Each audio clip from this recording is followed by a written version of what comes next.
Crawlers. We would be honored if you would join us. All right, everyone, welcome to another episode of Dungeon Crawlers, where today we're going a little off-road. We're going on a topic that might ruffle some feathers. Normally, we don't do we don't do this that often, but we're going to because quite matter of factly, there is a huge topic that must be discussed. Many of us have ties to this well, it's more than a franchise. This giant monolith of a business, which is called Disney.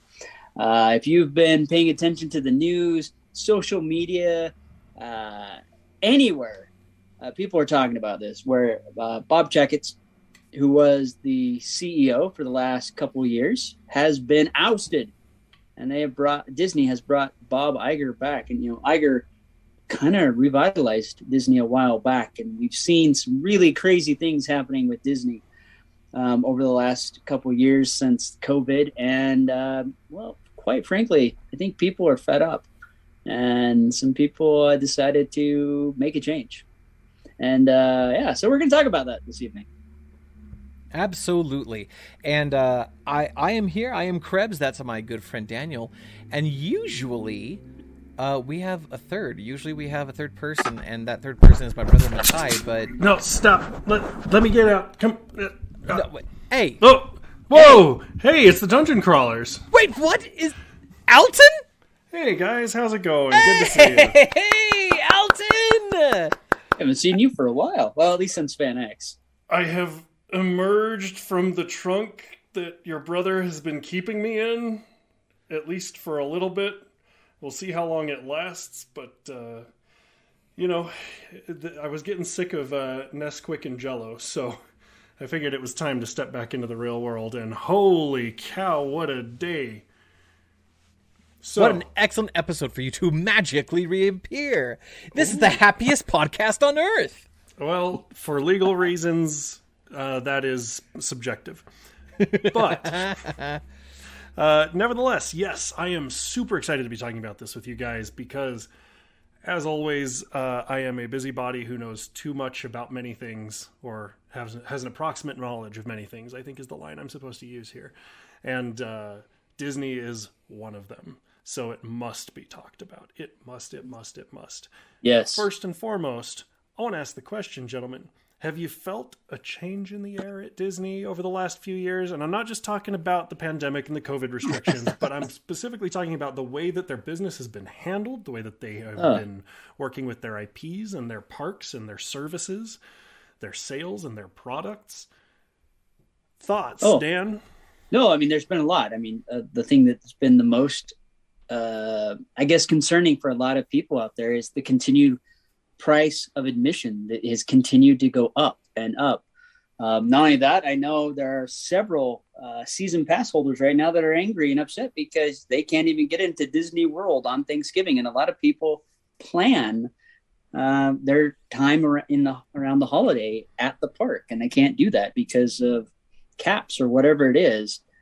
There are a lot of IPs that are struggling. I mean, I know I've said it. I just feel like this current phase that we're in with Marvel movies, they're kind of blah.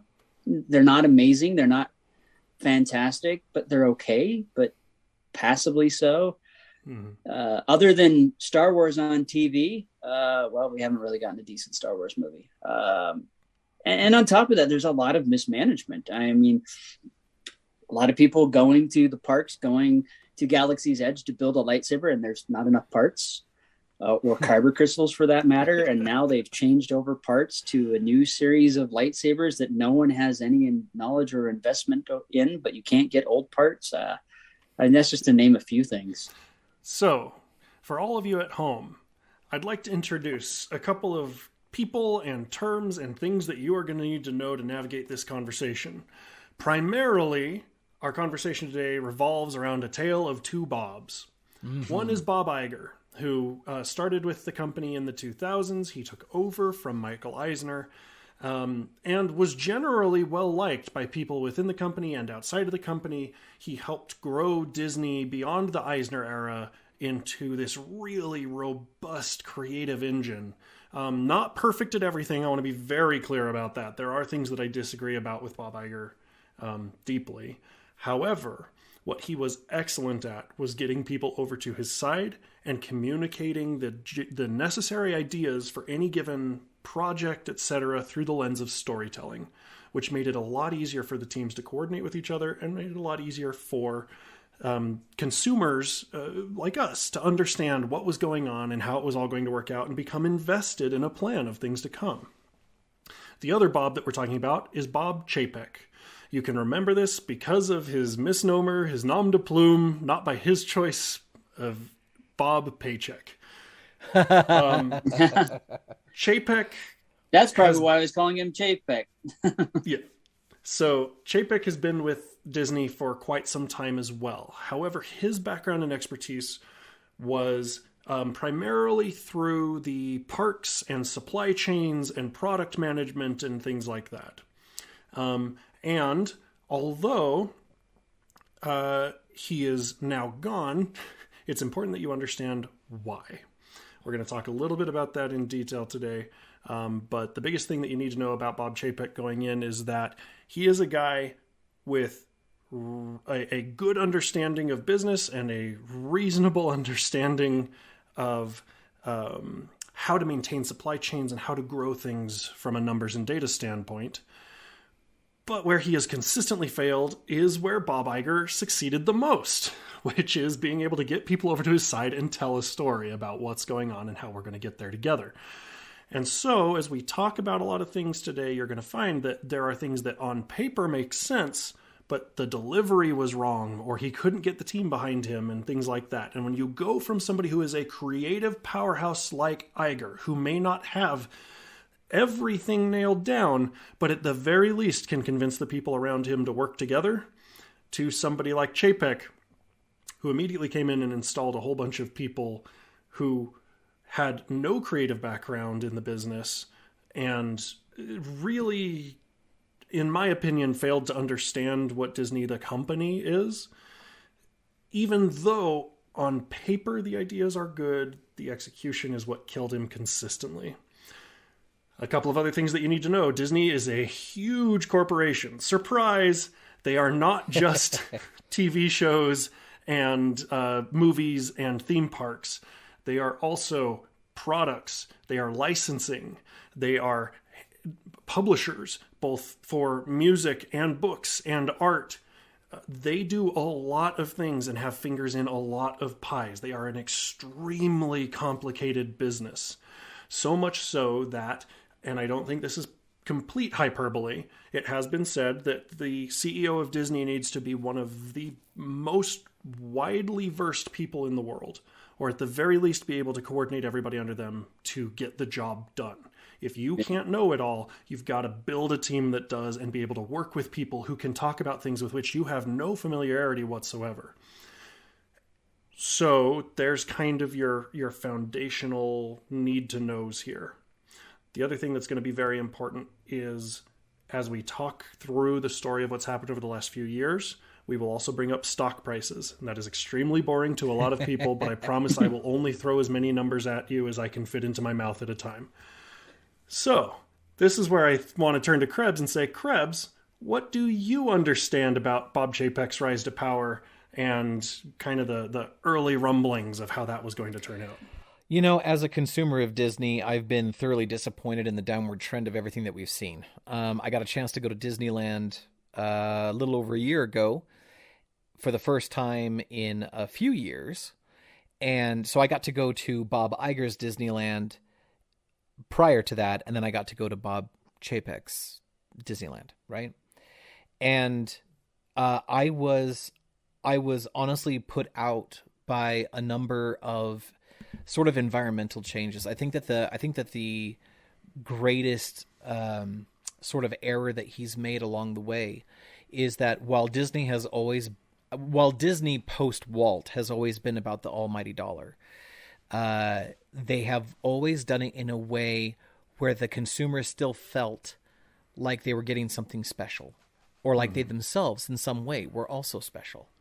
And the way that Bob Chapek has done this it has come off as the consumers are essentially indentured to Disney as opposed to treasured by Disney. And everything that all these declarations that have come out have been done in such a fashion. Maybe it's just the delivery, but I think also the quality of some of his decisions have painted the picture that more and more the humanity of Disney is less and less.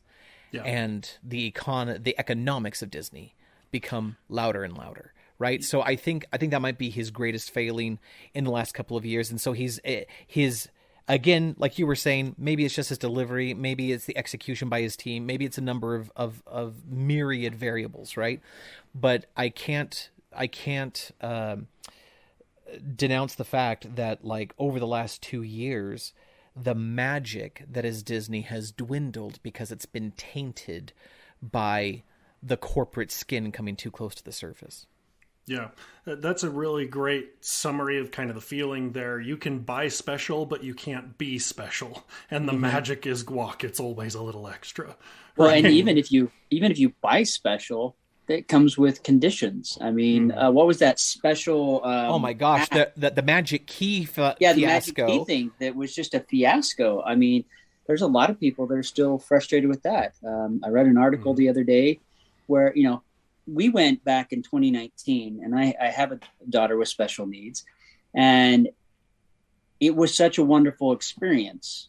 And I've heard people that have said it is actually faster to get in line and wait for like Radiator Springs than to use like these special ADA accommodations, because you just end up waiting forever. Which it's sad that it's come to this. Yeah. So this is maybe a good point to kind of crystallize and summarize for people before I get into my long-winded history of, and this is how we got here. But we've talked about one of the things that was just barely mentioned was the magic key, which was one of the very first things that was under Chapek's direction. They got rid of season passes and they replaced them with these keys to the kingdom. That there were different levels of keys that gave you different levels of access to the park. You were required to still use the park reservation system, which made it kind of a weird, disingenuous thing, because if you're buying a season pass, the idea is that you should have a degree of access. Freedom, yeah. And the reservation system, I will say, and this is not Chapek's fault, but the reservation system was it came out of the necessities that arose from the pandemic. And so the pandemic had like this restricting effect. I don't want to put that on his shoulders. So I just want to throw that out there as flavor. Please continue. Absolutely. But one of the things that started to get Disney into trouble was that as part of that reservation system, they segmented the number of available reservations for a day into two groups. One for general access and one for season passes, which meant that season pass holders could be denied entrance to the park even if Disney was still selling tickets to general admission. Yeah. Huge problem. There are currently ongoing lawsuits about that, so I don't want to get stupid deep into detail on it, but it will be a piece that we'll talk about. Some of the other things that we've seen, some of these changes that have been going on with supply chain, particularly around some of the more specialized experiences like building your own lightsaber. The shuttering of all of the Disney stores that were across the nation, some of which were caused by pandemic-related issues, which makes sense, but a lot of which were in places that actually seemed to be doing just fine, and they still got shuttered. Yep. Disney Plus launching to moderate success at first, but then slowly and steadily churning water and just dying, posting a $4 billion loss this year. That is not a small amount of money. No. That's how much they paid for the acquisition of Marvel Studios. So yeah. We're seeing huge reductions in customer experiences, things that were kind of like standard and just expected going away. We've seen the removal of Fast Pass lanes to be replaced with Lightning lanes, which is exclusively a paid service, which there's some nuance there that we'll get to in a minute too. But we've also seen a lot of things like amenities at hotels being reduced or disappearing, meet and greets being altered beyond what is really necessary to accommodate for the situation with COVID-19. And cast members who are consistently coming out and having problems, being abused, let go, denied access to proper care. Like it gets really, really weird. Then beyond that, you have issues with Disney getting in trouble with the state government of Florida, as well as dealing with massive walkouts, layoffs, in addition to people just leaving their jobs voluntarily, bleeding Imagineers and creatives over to Universal and other theme parks across the world. The list just keeps going on and on and on. All of this, excuse me, all of this is still happening, mind you, in the middle of the COVID-19 pandemic and the beginnings of what looks like it's going to be a fairly nasty economic downturn on top of it. So, not a great time to have everybody in the world pretty much not care for you. Yeah. Up to and including, I think we talked about this on a previous episode where he was invited to go out to D23 Expo, which is like the big event convention for the year where all the fans get together, all the stockholders get together, they talk about what's coming up. Chapek decided not to go at the last minute, allegedly because he was booed out at some of the Disney parks. He won't say that was the case, but it is what it is. And all of this leading up to a very interesting backroom story, which I will save once we get to the part of the timeline that resulted in his very sudden departure from the company and replacement by Bob Iger in one evening. Iger is now back on board for 2 years. He has a contract worth potentially $27 million this year. With options next year. It's a $1 million base salary with an additional $1 million bonus contingent upon company performance. And then he has $25 million worth of bonus incentives based on metrics and objectives that the stockholders want him to meet. It's crazy. And knowing him, he's probably going to meet those. And I wouldn't be surprised if he stays on longer than 2 years, but I'm sure they're just using that as a Band-Aid right now. I'm hopeful for that too, because as you were saying that, it's like Bob Chapek did all of this. I'm going to call it damage. He did all this damage in a 2-year window. It's probably going to take that long to not only repair the damage, but to make positive motion. So I'm hoping that we get Iger for more than 2 years. Now, one thing that I will kind of call out and point out, if you look at Disney stock, over the last 3 years. For the majority of the time during Chapek's tenure, it was actually relatively stable. It's only been in the last 6 to 8 months that it started getting really rocky. And even then, or I shouldn't say it that way. And rocky, what I mean is that their stock price halved from its high of $160 down to a low of $86.28. That's a huge drop. That's an enormous huge drop. Yeah. Now, at some point, we will talk about Hasbro, which I'm looking forward to in another episode. So all of you who are sitting there screaming into your microphone that's what we should be talking about, don't worry, it's coming. We had been talking about doing that episode too, but then with the Iger announcement, this one supplanted it. But there is a lot of weird stuff going on behind the scenes, all while Disney is being hit with a potential antitrust lawsuit, while they're still dealing with the ramifications of potentially having their cityhood, their incorporation revoked. They're dealing with major international issues, major domestic issues, still bleeding staff. But we need to cast our minds back for a moment to 2020. I know, it still feels like it's 2020, but stick with me here. 2019, Bob Iger announces that he's getting ready to leave. And they say that he needs to appoint a successor. It really takes him a while, and this is, mind you, after he had already extended his contract multiple times. Yeah. Bob Iger is the Tom Brady of CEOs. But he decided that he was going to go with Bob Chapek, who's this guy who's been with the company for a long time. He was the head of parks and entertainment, and even though he was a moderately unpopular person within the company broadly, the foundational concepts of the ideas that he brought to the table were pretty sound. And so they announced that was who his successor was going to be. He announced an abnormally long crossover period for that, which was surprising to a lot of people at the time, and they weren't quite sure what was going on. In hindsight, I think it's because he was trying to teach the kid how to tell a story. But I try not to get too far ahead. But knowing that, Dan, I'm pretty sure you visited in 2019 or 2020. Yep. It was 2019, yeah. Okay. It was before the pandemic hit. Yep. So describe to me, barring, of course, COVID accommodations, what Disney was like in the good old days. I mean, it was fun. I mean, the only problem I had in my whole trip going to Disney was the fact that I was not aware that you could not have a selfie stick.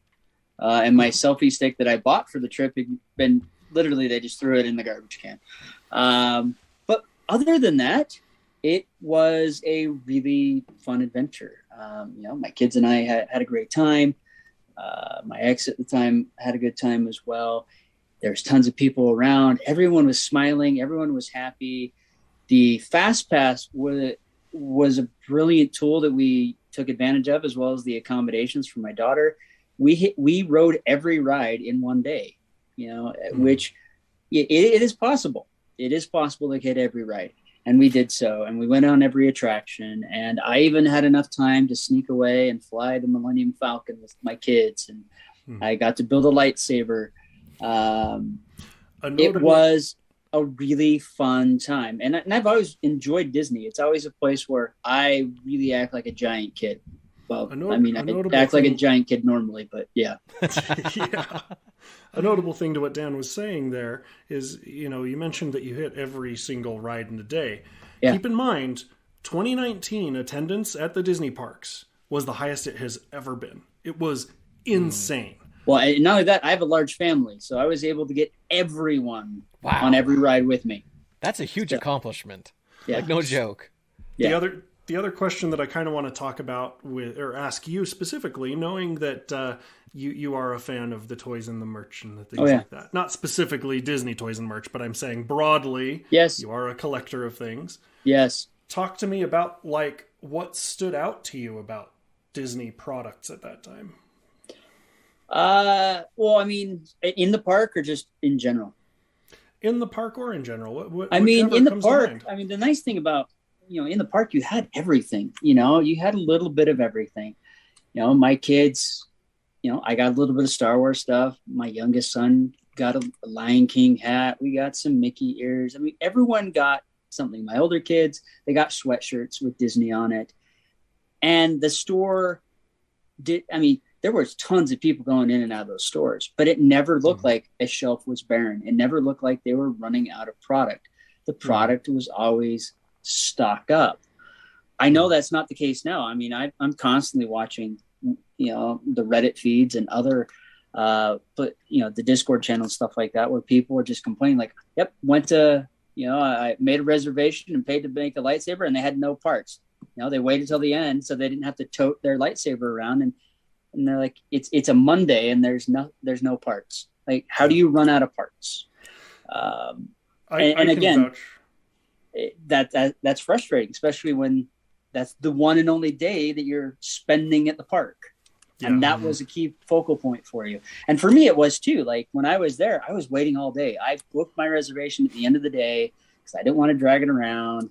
And man, it was amazing for me. But I can't imagine how disappointing that would be to get to the end of the day, go to build my saber, and like, sorry, we're out of parts. These are the parts we have, and it's not even enough to build a whole lightsaber.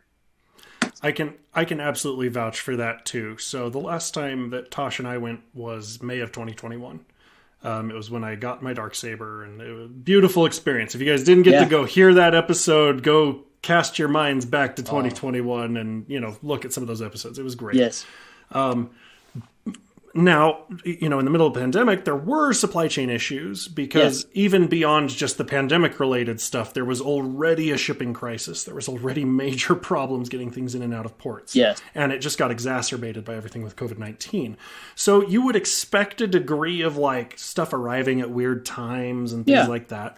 And that absolutely happened. I wasn't there for May the 4th, but I was there, 2 weeks later, I think. And on the last day of my trip, a notice went out online that, they've stocked the Darksaber. And I was able to get one, and it was awesome.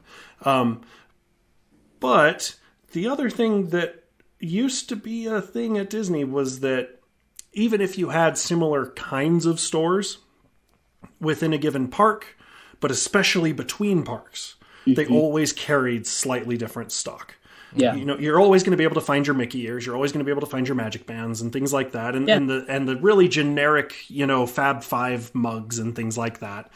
But they did a very good job of trying to keep a little bit of something unique in every single stall within a given park. And if you went between parks, it was very difficult to find the same thing. Yeah. In 2021, absolutely not true. And since that point, I have watched theme park goers as it has just gotten worse and worse and worse. I would say I can hear what you're saying, and I agree with that too. I think it's almost like they're trying to make every store look flush by having the things that they have overstock of everywhere. But I will say, if you get to the heavily themed items, the things that are specifically Spider-Man, you'll find in California, in the Marvel section of the park, and the things that are like super duper Star Wars, like Mandalorian costumes or lightsabers, you're only going to find that in Batu. And things, so like the heavily thematic stuff is still spread to distinct and unique shops. But I definitely hear what you're saying, that like the more generalized IP tends to be scattered everywhere, and there's no longer that scavenger hunt for that special sous vide, because you'll find the same sous vide everywhere. I mean, a great example of this, one of my wife's favorite rides. One of your wives. One of my wives. The many wives of Alton. Nobody share this episode. Everybody share this episode. Like, comment, subscribe, whatever, do the thing. But the broad point being, one of her favorite rides is Big Thunder Mountain. And when we went in 2020, we were kind of in a weird spot for money. And so there was a whole bunch of Big Thunder Mountain merch, and I didn't pick anything up for her except for like a little cheap like fridge magnet thing. But when we went back in 2021, I was like, hey, we're gonna find this for you. I could not find a thing. Oh, I'm in Magic Kingdom. I'm over there. There's not a thing. And it's not like this is an unpopular ride that's like being shuttered for demolition. There was nothing. But the same was also true when I went over to like Black Spire Outpost, and even between shops to shops in 2021, there were things that were crossing over, and that is supposed to be like one of the most thematic in-universe places you can be.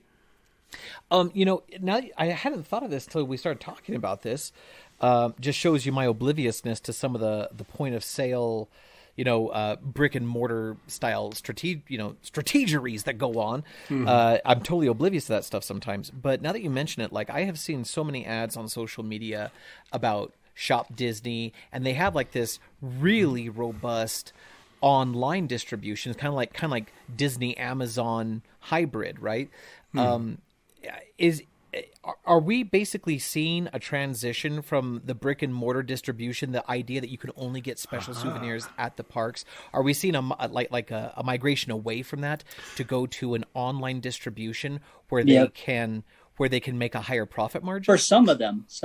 So let's talk about that. This is actually one of the things that's been explicitly brought up in a lot of the analysis that's going on right now, is Disney's direct-to-customer sales are down 85%.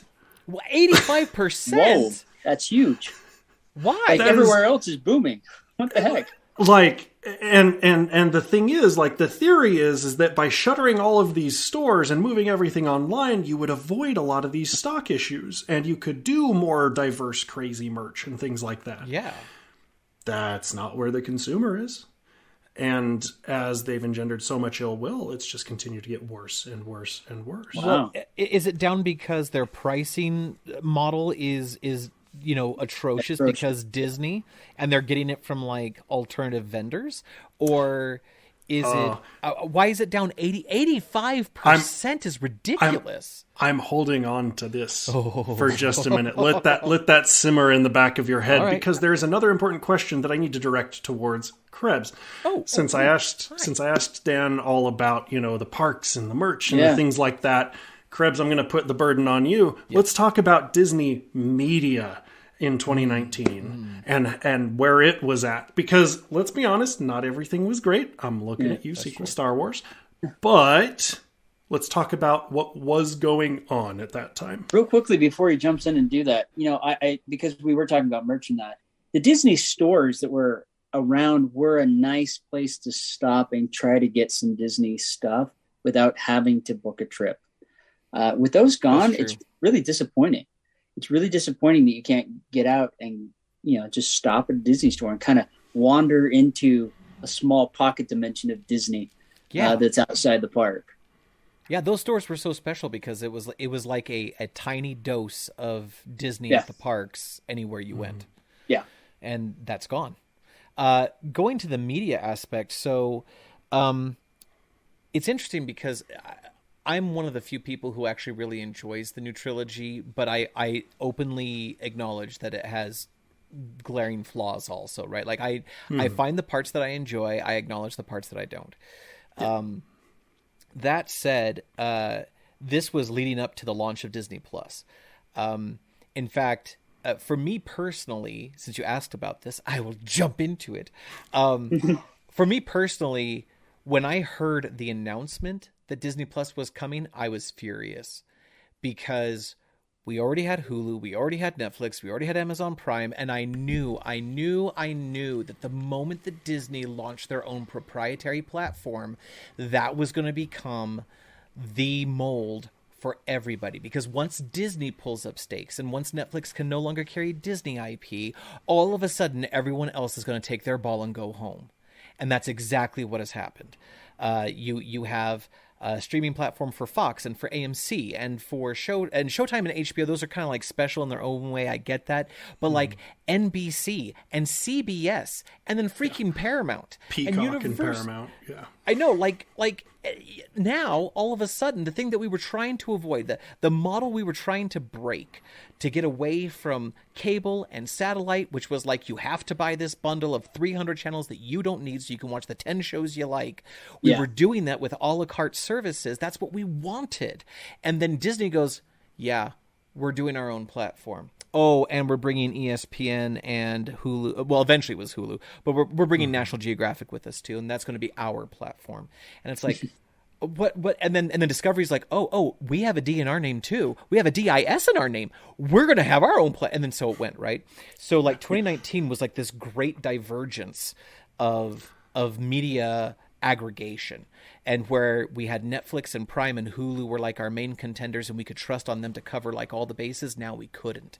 That was a huge blow to the consumer, in my opinion. And then wouldn't you know it, by the way, Disney called their service Disney Plus, and then magically, all of a sudden, on almost every platform, the paid premium subscription for any streaming service magically ended with a plus. Isn't that interesting? And so that's in terms of like media delivery. In terms of media content, we got to the end of the new Star Wars trilogy. We had the introduction after the launch of Disney Plus of Mandalorian. I think that I know that that's Star Wars focus, but that shows like this incredible line in the sand between sort of like the money mill approach of Disney to handling treasured IP to this new curated artisanal approach to treasured IP, because the moment that you took away the film by committee formula and you injected true fans who were also superstar directors like Jon Favreau and Dave Filoni and Taika Waititi and the rest of them that we've talked about so many times, the moment that they allowed that to happen, there was this immense and magical transition in media production, in my opinion. Oh, I have a comment to that. I do so too. You mentioned that, the money. How did you phrase it? Something about the money mill formula. Okay, I still think they're using the money mill formula. Oh, they are. They are. And this is the reason why. None of these series that they have produced will ever probably come out on DVD or Blu-ray, forcing us, if we want to rewatch them, to continue paying into Disney Plus. Every other out there, even Netflix, puts their more popular series out on a DVD and Blu-ray. That's true. Disney refuses. And people are out there demanding, like, I want Mandalorian season 1 and 2 on Blu-ray. I want Book of Boba, all these. And yet they're not releasing them. And it's so frustrating, especially to someone that has to have that piece of their Star Wars collection. That's a very valid point. And to just put the cherry on top of my commentary, I will point out, because I agree with you on this, the money mill formula of them converting previously successful animated IP into pseudo live action CG stuff, and they're basically just telling the exact same story again with maybe some polished up jokes or whatever. I mean, an extra song, or an extra song or whatever. For me, like Beauty and the Beast, actually Lion King. Lion King is my favorite example of this, because Lion King, as a remake, even with the blessed dulcet tones of James Earl Jones and all that. The remake of Lion King was, in my opinion, an absolutely disappointing and almost insulting recreation of a of what has become a treasured classic. I totally agree. So this is where one of you is supposed to ask the question. So, but why is this? And then I say, but I'm not going to tell you yet. Because, but Alton, why is this? Well, no, I'm saving it for the end, Krebs. I'm saving it for the end. Okay. Because, as it turns out, one of the statements that you made there, I actually believe to be categorically false. Ooh, say it. And I will explain more about it at the end, but for right now, I am going to be bold and say that for the vast majority of Disney IPs and projects, creatives were taken out of the room. I agree with that. And we'll talk more about how I back that up in just a moment. Sure. But first, we got to talk about, okay, so that was kind of the 2019 state, and we teased a little bit of like, and then there's this line in the sand and things started to happen. So let's compare that to how things are today, right? How do you feel about the state of media and content consumption today? We talked about, you can't get these things for personal consumption if you don't have the internet. Yeah. But what else? How do you feel they're handling their IPs? How do you feel they're handling their productions? Well, depends on what it is. Yeah, I think Daniel and I might agree on this next one. I'm a mixed bag. Mm-hmm. Because I have seen some truly great new additions to treasured IPs come out. I've seen some acceptable new additions to rather tropish branches, like stuff they're doing to Mighty Ducks and things like that. Sure, why not? Yeah. Why not? Right? Like it's kind of I could take it or leave it, right? And then you have utterly atrocious things like we mentioned Lion King. I actually thought the Dumbo remake was respectable. I actually liked the Dumbo remake, but don't forget the Eternals. I will always forget the Eternals. I already have. Anyway, so yeah, for me, it's a mixed bag. There have been things that I think are I will forever be grateful to Mandalorian in very much the same way that I'm grateful to John Dykstra and George Lucas in having made the 1977 Star Wars, because the things that they did with technology to innovate in a restricted space has literally transformed how modern media is produced for more than just Disney IP. They have pioneered an incredible new way to create these fantastic landscapes and environments, these volumes, right? And so I think that makes me, as a previous, as a filmmaker in a previous life, as it were, I super geek out about that kind of stuff. And I think I just utterly praise the media gods for that moment in history.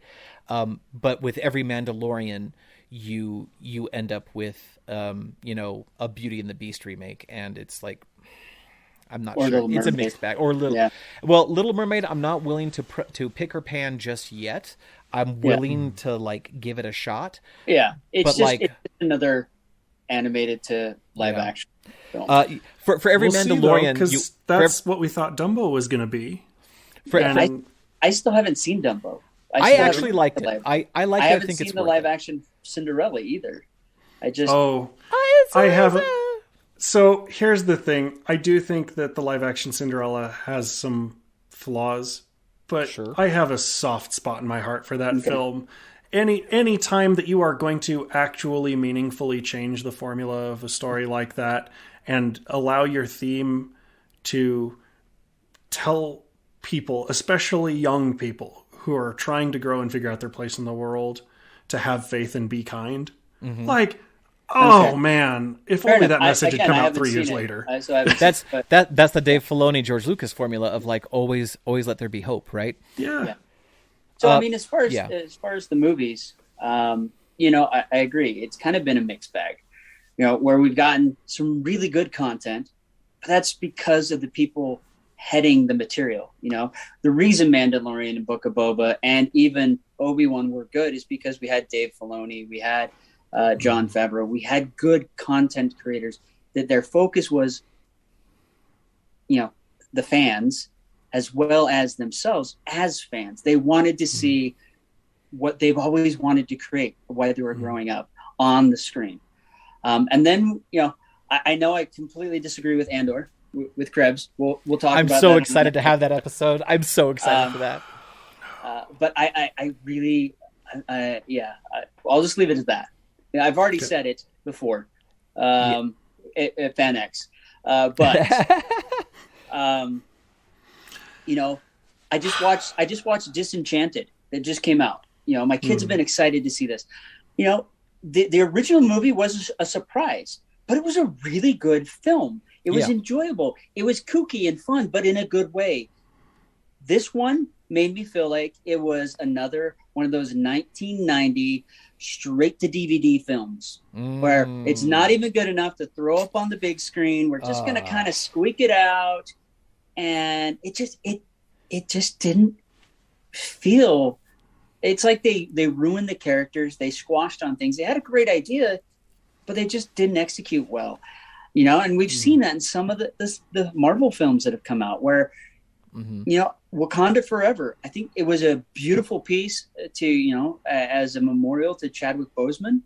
Yes. I just don't feel like it was a great movie. It just kind of was blah. Same way with Thor. Same with all the other movies that have come out. They just, other than Shang-Chi is the only one that I really enjoyed because I felt like it was a really fleshed out story. But the other ones have just kind of been, okay, it was just a Marvel movie. Now what? Yeah. So, this is where we get into the section where we talk about the before and after, and we start to fill in some of the reasons and some of the gaps here. Let's talk about where Disney was in 2019. Yes, and then we'll play the tape from there and see what kind of happens, right? And really, to understand 2019, you have to go even farther back than that. But Disney, at its core, even though I do believe that they are a money-making machine and a business at heart. Mm-hmm. Yes. The way or the methodology that they approach that is from the aspect of solid storytelling. This is something that marketing has really only been catching up to in the last 20 years, in my opinion, of the idea that if you can tell somebody a story, they're going to attach to it, and then they're more likely to engage with your brand, your product, your IP, etc. Mm-hmm. But from the very beginning, that was a core tenet of Disney. So Disney in 2019, the creative process often looked something like this. Two people are sitting in a back room talking to each other, and they're talking about, some of these IPs that are coming up, or they're thinking like, okay, what are people looking for? And one of them has this really cool idea, and they start to talk to each other, and it kind of blue skies, and it builds and it builds and it builds and it builds. And one of them sits down and starts to paint, and one of them starts to put together little models, either on the computer or in person or whatever. And eventually it bubbles up into a kind of cohesive idea of, here's what we're going to do. And that creative foundational push then goes and gets presented to senior management, who make decisions about what needs to happen there. Now, obviously, for everybody out there who is a major Disney file or who knows the ins and outs of the business, I am obviously speaking in very broad strokes. There were obviously times in which things came down from on high, or from an analyst, or a partnership with another company. But broadly speaking, the first stop for all ideas was Imagineering or a creative of some kind. Mm-hmm. And then this is what was typically called the blue sky phase, where they're literally just creating whatever ideas they want to do. Nothing is actionable yet, but then they start to run it past analysts, and they start to run it past focus groups, and then they look at feasibility, and then they start to trim things out or modify things. You'd see a lot of times at D23, they would make high-level announcements with these beautiful, big, broad matte paintings, and then a few years later, things would be a little bit different. But broadly speaking, they were starting from the perspective of, what are we trying to communicate? What are we trying to help people feel or understand? What's the story that we're trying to tell? And then they say, okay, we've got the general story beats that we want to hit. How do we make this profitable? And then they move forward until they can find a way where story and profitability intersect. And at that point, you've got Disney Magic. Step forward to 2020. Iger, who had stepped away from the company just a couple of months before, gets called back in by the board saying, this whole pandemic thing is starting up and we really want to make sure that everything is rock solid. Chapek gets his panties in a twist, that he isn't being explicitly trusted with everything, and the rumor goes that the two Bobs had some pretty awful infighting, and that ultimately Iger was like, okay, fine, do it yourself. And that was the end of that. Chapek immediately sets up a brand new team that in which he installs a number of people who think like him, talk like him, have the same background as him. Not necessarily, I'm not going to go so far as to say that they were all yes men or anything like that, but these are people who are foundationally business-minded. And instead of ideas bubbling through the creative team, it changes so that everything starts to come from the top down. This team determines what needs to happen next, and gives you your feasibility, and gives you your budget, and gives you everything else, and then says, figure out how to make it work. And some percentage of the time, they have particular stipulations around who needs to be involved, how it needs to be presented, things like that. And so they're determining the binding, the number of chapters, the number of pages, the word count, before the story has even been figured out.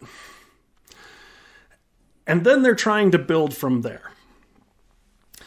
At the same time, because all of these people are very numbers-minded, they're looking at data, they're looking at where people's wallets are at, they're looking at what people's interests are.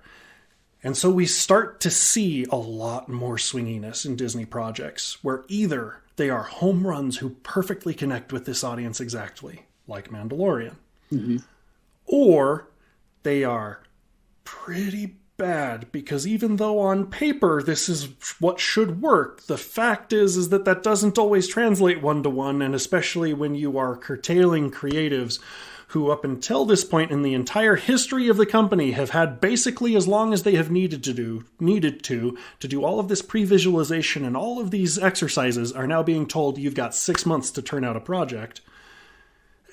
Things just don't translate. Yeah. And you end up with a lot more off-the-shelf stuff. You end up with a lot of stock rides and carnivals and things that just don't really quite mesh.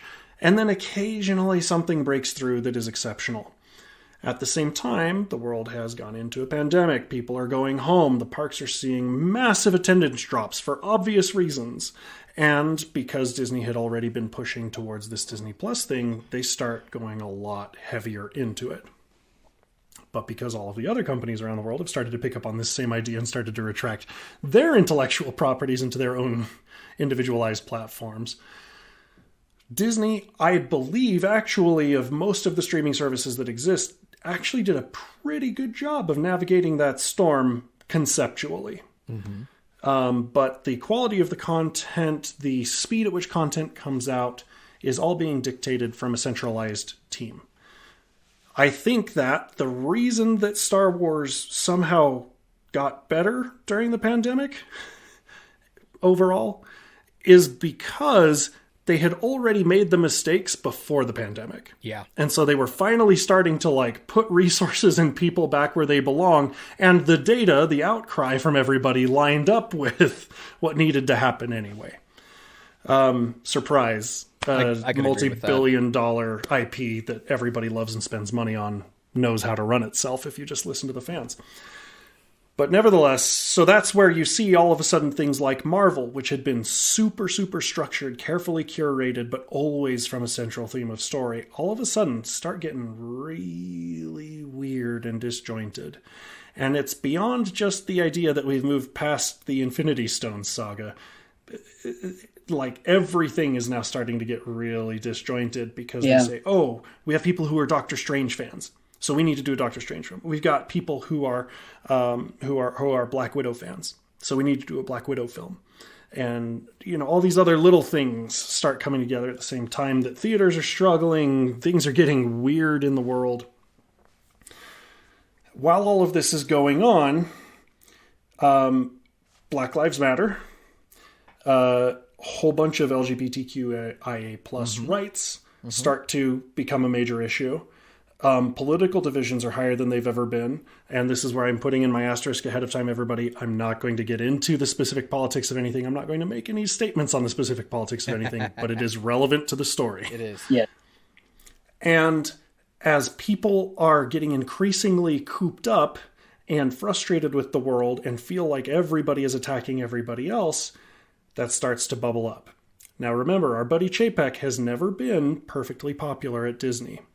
Because foundationally, even when his ideas are good, he doesn't know how to communicate them. And he doesn't know how to get people onto his side. And he doesn't know how to pull in a team that doesn't already think the way that he does. Yeah. So they announced that this park reservation system is going live. And that means that we may as well rush forward Genie Plus as well. So we're eliminating fast passes, and we're moving over to this lightning lane system. And we're going to have all these multiple tiers, and the numbers work. But the experience suffers badly. Yeah. The fact is, if you look at actual wait times, etc., the average wait time for the average person has gone down. But at the same time, people with special needs, as Dan already very rightfully called out, get the shaft. People who have gotten used to a system of fast passes where they can plan out their kind of keystone moments throughout the week, now all of a sudden are expected to pay additional prices on top of an inflated ticket price. Yep. And they aren't really working properly, and some of these algorithms that are supposed to be there were originally designed around 4 times the capacity. Genie Plus, on paper, works really well because you've got all these people on cell phones and you're able to track live data of people moving around the park. And when you have 4 times the capacity, that becomes super valuable. Yeah. Because then you can see where patterns are, and you can make active suggestions to people. But the other thing that happens when park attendance goes down is that the number of people working the park goes down. Yeah. Which means that now the data isn't as valid, and you don't have attendance where you need them to be, and you don't have the budget for upkeep and maintenance. You are struggling to put together new projects. Many of them go on hold or get canceled completely. Some of them get rushed to completion in a hope just to lure some number of people back. But because Chapek hasn't been able to get people on his side, and he's rushing it to market, he's then botching his delivery to the public to explain, this is how this benefits you, this is how this helps you. Here's the broad story of what your new Disney experience is going to look like, feel like, be, do for you. People don't like change when they don't understand it. Yeah. And even when they do understand it, it can still be a hard sell. So if you're going to make changes, you better be able to communicate them cleanly Yeah. and efficiently.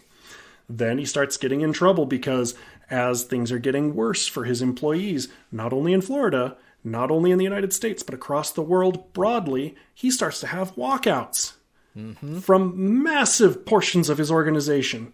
Disney, while not being like openly, flamboyantly LGBTQ over the board friendly, has always been very welcoming to those guests. Yes. And has a lot of cast members who rely upon social systems and laws being in place to protect them and their interests.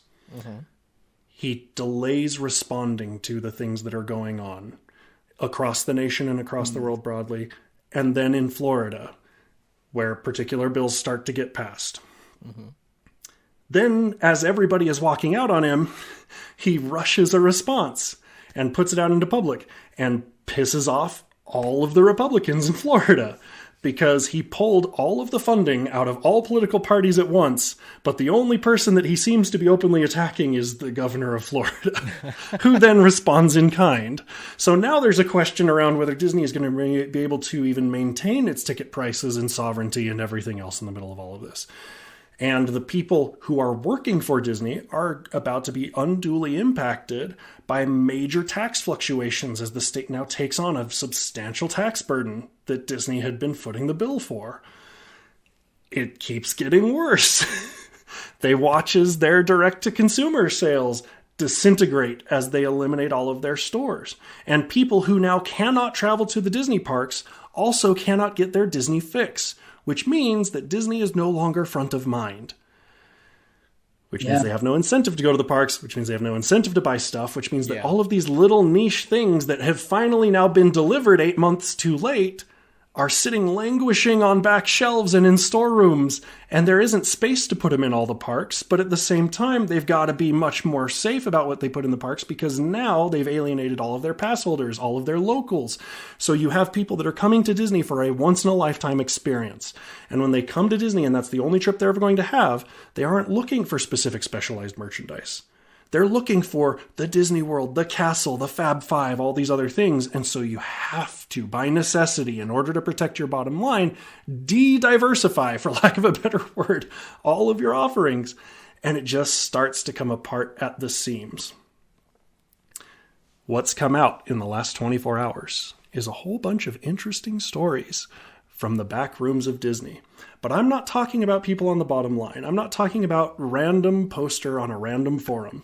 I'm talking about people at the top who are coming out and saying that when Chapek's contract was renewed, they essentially started staging a coup. Wow. Going behind his back to talk directly with board members. Some of them even reaching out to Iger personally to try to convince him to come back and do something about it. Wow. And the way that I am hearing it being presented is that essentially there ended up being a pivotal meeting between a number of senior creative staff and the board saying, look, you can have Chapek or you can have us, but you can't have both because he has cut all of the creatives out of the process and is expecting us to just figure out how to put it together. And guess what? If you are a company whose core identity is storytelling and all of your storytellers are saying, I'm going to go move to all of your competitors, that's not much of a choice at all. That's right. Yeah, that's a huge issue. And so even in the reasonable number of ideas that Chapek had that were actually foundationally good because he could not win people across, it didn't matter. That's right. Let this be a warning story. For any of you who own businesses, any of you who manage teams, and especially for other companies out there, I am explicitly looking at you, Hasbro and others. Think about who your customers are, and I don't just mean the end consumer. Every single one of us has customers all up and down the chain within the companies that we work with. Oh, yeah. Sometimes they're suppliers or distributors, they're salespeople, they're creatives, they're managers, they're frontline employees. It's an ecosystem, and the larger your company is, the more important that maintaining the balance within that ecosystem becomes. So, I want to make sure to hand this over because we've been going on this for quite a while. And thank you, everybody who's still listening to our voices at this point. But I'm very interested to see what the community has to think about this. And I'm super interested to see what continues to develop as more stories come out and as things start to come together. Iger, on day one, already ousted the majority of the team that Bob Chapek had put together. But not all of them, because the core idea was good. And he has come forward to tell everybody that he wants to put decision-making power back in the hands of creatives, while still having these profit and loss bottom line people involved, because that's a necessary part of making their business grow and work in this changing environment. I am also excited to talk about Hasbro at some future point. Yes, please. Over which I have many, many thoughts, and I would like to crack a deal with the two of you. Okay. I have been very unkind to Transformers in the past. Oh, yes, you have. I have a lot of strong feelings. But I will also admit that I have not consumed the overwhelming majority of iterations of Transformers. So here's the deal that I'm going to crack. If Chris Cox, who is the current CEO of Hasbro, gets ousted in a similar manner to how Chapek is, or even if he just decides he's going to step down, we will have a Transformers watch-a-thon. You may each choose 3 pieces of media, and I will watch them, and we will build out a couple of episodes talking about Transformers. One of those one of them has to be the animated Transformers, the movie. Sorry, that just is. Yes, absolutely. You have to see the movie. Beautiful, so that means beautiful soundtrack. That means we have to come up with 5 key episodes from the original series to prepend that. Yeah. So I would change that. So it's anything in season 1 and 2. Just forget season 3 and 4, because season 3 and 4 is after the movie, and I enjoy it, but it doesn't matter. I'm with you. I'm looking forward to it. I like so this. Dungeon I'm going to Crawlers, hold you to this. Go out, vote with your dollars, make some noise. I really, really, really want to see some of my favorite franchises continue to exist. Not only within Disney and Hasbro, but other places as well. And we've been under an extraordinary time in history for the convergence of technology and media and growth. Let's figure out how to do this together. Let's build better businesses. And tell us what you think. Reach out to us. Go to dungeoncrawlersradio.com or send an email in to us, and we'd love to hear from you. But with that, I want to make sure to hand it back to you, Dan. All right. I mean, this is the fascinating thing that really baffles me when it comes to Disney Plus. And I know you didn't get to jump into it much, but Disney has a giant Scrooge McDuck piggy bank, pretty much. And we're only getting a trickle of content. I mean, I suspect that the $4 billion loss they posted on Disney Plus this year will start to change that. I'm sure. You know, because you look at Netflix, and Netflix is constantly putting out original content. Even Amazon Prime is putting out more original content, and they're not originally this type of a content creator. But Disney has been doing this for a long time. And it's not like these guys are newbies. They've had their own channel. They've had a kids channel. They've been making movies and films and animation. It's surprising that they've put out so little. And lately, it's like I said, that Disenchanted film really felt like, the 90s, where they were just throwing out straight to DVD films. It was just good enough that people would buy them and like, oh man, all right. It goes back to Eisner's policy of first, second, third base and home runs, which I think we've talked about in previous episode. Maybe we ought to do an episode just on Disney Plus at some point. I've got a business model for Disney Plus that I think would make them wildly profitable and everybody happy at the same time. But I like that. But what I hope is that Iger's going to come in.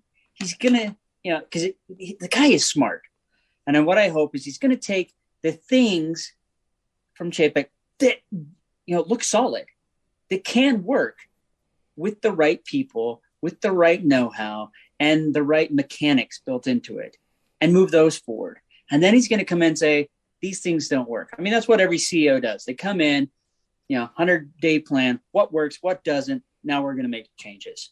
And that's probably what's happening right now. We're in that 100-day plan period where he's just surveying that stuff. And then we're going to see some good changes. I'm hoping we're going to see some really amazing changes to the supply chain stuff, to seeing Disney stores returning, to maybe seeing a more affordable Star Cruiser adventure where you're not trapped in a cement bunker for a weekend. Or just a better one. I'm willing to pay the price if it's good. Yeah. Right? Realizing if you offer a lightsaber, most of the people are coming for one of those. You better stock up. I mean, it's like going to a pizza store on a Friday night to go get a pizza, and they're like, yeah, it's going to be an hour and 20 minutes. Like, you should know on Friday nights there's going to be a higher demand of pizza. But I digress. I'm excited, and I hope to see things, because Bob Iger did do some amazing things for Disney. I hope he can turn this around, because $4 billion is a huge loss. I mean, as Krebs has already said, that was the cost of Marvel Studio. Marvel's old. The studios, the comics, everything. No wonder this has happened, to be honest. But, I get COVID hurt them because they lost the revenue from the parks. But was that revenue really equal to $4 billion? I can't, maybe so, but if their stock prices have been pretty solid till now, that says a lot. That even though the pandemic hit, they were still able to float that. But I do hope things turn around, because I enjoy going to the happiest place on earth, but right now it's not so happy.